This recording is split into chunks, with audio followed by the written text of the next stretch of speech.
Hello বন্ধুরা, গঙ্গাধর আজকের পর্বে আপনারা দেখতে পাবেন গঙ্গা এবং এসিপি অর্জুন চ্যাটার্জি বেবরি অ্যাওয়ার্ড পেয়ে যখন বাড়িতে ফিরে আসে তখন পুরো চ্যাটার্জি বাড়ি এক আনন্দ আবেগে তৈরি হয়ে যায়।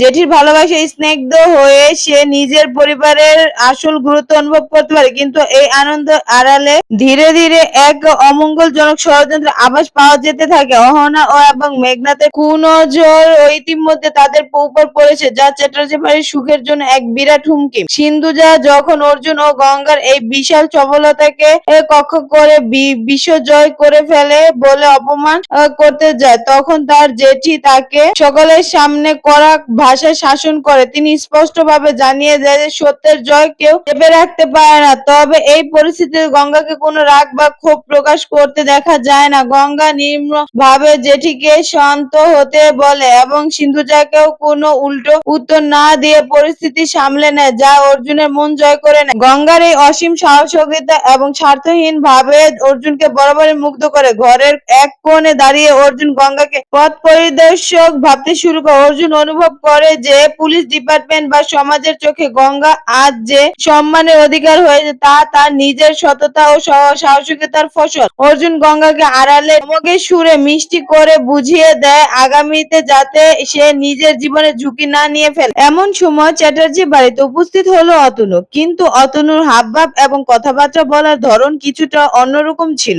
কাজের ভিড়ে অতনু অজান্তে কিংবা কোনো গোপন সূত্রের কথা বলতে গিয়ে মেঘনাথের নাম উচ্চারণ করে ফেলে, যা মেঘনাথের কারণে এবং আগের এত বড় একটা বিপাকের এবং টেররিস্টের আটকের ছক কষা হয়েছিল। সেই নাম শোনা মাত্র থমকে দাঁড়ায় অর্জুন। মেঘনাথের নাম শোনা মাত্র অর্জুনের ভিতরে পুলিশের অফিসার জেগে ওঠে। অতনুর ওপর প্রচন্ড রাগ হয়ে যায় অর্জুনের। আর কলার চেপে ধরে অর্জুন গর্জে উঠে জানতে চায় মেঘনাথের সাথে তার কিসের যোগাযোগ, কিংবা মেঘনাথের নাম সে কেন হঠাৎ করে বললো। অতনু অর্জুনের এই রণচণ্ডী রূপ দেখে মারাত্মক ভাবে অতনু ভয় পেয়ে যায় এবং ঘাবড়ে উঠে। পরিস্থিতি হাতাহাতির পর্যায়ে পৌঁছে যাওয়ার আগে গঙ্গা ছুটে এসে অর্জুন ও অতনুর মাঝে দাঁড়ায়। গঙ্গা অর্জুনকে বুঝায় যে বাড়িতে এখন একটি আনন্দ পরিবেশ রয়েছে এবং রাগের মাথায় কিছু করলে আসল সত্য জানা কঠিন হয়ে পড়বে। গঙ্গার কথায় অর্জুনের কিছুটা শান্ত হয় এবং অতনুর উপরে তার সন্দেহের তীর খুব করে রাখে। অন্যদিকে অহনা নিজের ঘর ধ্বংসলীলা চালু করে মন্ত্রী বারবার নত স্বীকার করছে মিডিয়ার সামনে। গঙ্গাকে বলল এবং অর্জুনকে আপন করে নিল মন্ত্রীমশাই। এই দৃশ্য অহনার সহ্য হলো না। অহংকারের দৃষ্টিতে তাকিয়ে আছে গঙ্গার দিকে, যেন ধ্বংস করে দিবে সবকিছু। এইভাবে অহনা মেঘনাথকে স্পষ্ট ভাবে জানিয়ে দেয় সে গঙ্গাকে কোনোভাবে এই মর্যাদা ভোগ করতে দিবে না এবং অর্জুনকে সে যে কোনো মূল্যে গঙ্গার কাছ থেকে নিজের কাছে নিয়ে আসবে। এটাই হচ্ছে অহনার এখন মূল লক্ষ্য। সে যে কোনো ভাবেই হোক অর্জুনকে নিজের দিকে টেনে নিয়ে আসতে চায়, কিন্তু সে কোনোভাবেই পারছে না। সব জায়গায় সে দুর্বল হয়ে আছে। অর্জুনকে গঙ্গার দিকে থেকে সরাতেই পারছে না অহনা। মেঘনাথ অহনাকে বুঝায় যে গঙ্গা আর আগের মতন সাধারণ কোনো মেয়ে নেই। সে এখন জাতীয় স্তরে পরিচিত। তাকে সরাতে হলে গায়ের জোরে নয় বরং বুদ্ধি দিয়ে কাজ করতে হবে। মেঘনাথ অহনাকে আশ্বস্ত করে যে সে এবার এমন চাল চালবে যাতে গঙ্গা আর অর্জুনের বিচ্ছেদ হয়ে যাবে এবং দুজন দুজনের থেকে সরে যাবে। তুমি চিন্তা করো না, এই দিকটা আমি লক্ষ্য রাখছি। বাড়িতে উৎসবের মাঝখানে অর্জুন কাউকে কিছু না জানিয়ে বিশ্বস্ত পুলিশ অফিসারদের খবর দেয়।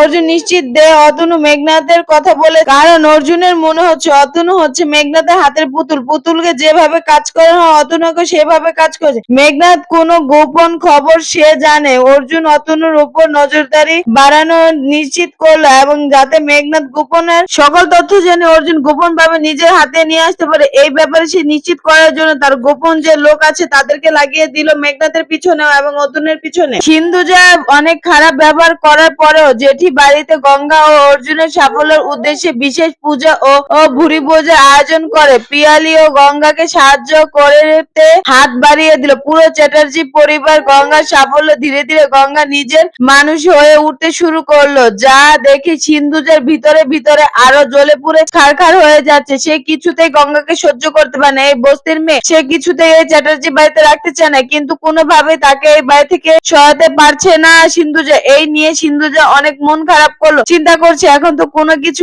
যে কোনো মূল্যেই হোক গঙ্গাকে এই বাড়ি থেকে আমার সরাতে হবে, কিছু তো একটা করতে হবে। নিজের অপমান সহ্য করতে না পেরে সিন্ধুজা গোপনে অহনা অহনার ফোন করে চ্যাটার্জি বাড়িতে ভিতরে সব খবর দিতে থাকে। সিন্ধুজা অহনাকে বলে যে গঙ্গার জনপ্রিয়তা এখন তুরঙ্গে এবং জেঠি তাকে মাথায় তুলে রাখছে। অহনা সিন্ধুজাকে নির্দেশনা দেয় যে বাড়ির ভিতর থেকে গঙ্গার বিরুদ্ধে বিষ ছড়াতে হবে যাতে পরিবারের অন্য সদস্যরা আবার গঙ্গার বিরুদ্ধে চলে যায়। রাতে সব ঝামেলা মিটে যাওয়ার পরে অর্জুন আর গঙ্গার সামনে এসে দাঁড়ায়। গঙ্গা অর্জুনকে কথা দেয় যে সে ভবিষ্যতে পুলিশ অফিসার হওয়ার জন্য মন দিয়ে পড়াশোনা করবে এবং অসাধ্য সাধন করবে। যা স্বপ্ন অর্জুন তাকে দেখিয়েছে তা পূরণ করতে হবে। গঙ্গা অর্জুন এই দৃষ্টি দেখে মনে মনে খুব খুশি হয়। পরদিন সকালে অর্জুনের ফোনে একটি অজানা নাম্বার থেকে কল আসে। কলটি ধরে অর্জুন বুঝতে পারে ওপাশে মেঘনাথ অর্জুনকে খোঁচা মেরে বলছে যে গঙ্গার অ্যাওয়ার্ডে বেশি দিন টিকে থাকবে। মেঘনাথ অর্জুনকে খোলা চ্যালেঞ্জ দেয় যে সে এবার পরিবারের সকলের সরাসরি আঘাত আনবে। মেঘনাথের হুমকির পর অর্জুন এক মুহূর্ত সময় নষ্ট না করে সে চ্যাটার্জি বাড়ির সমস্ত নিরাপত্তা বাড়িয়ে দেয় এবং গঙ্গাকে একা বাহিরে যেতে দেয় না নির্ধারণ করে দেয়।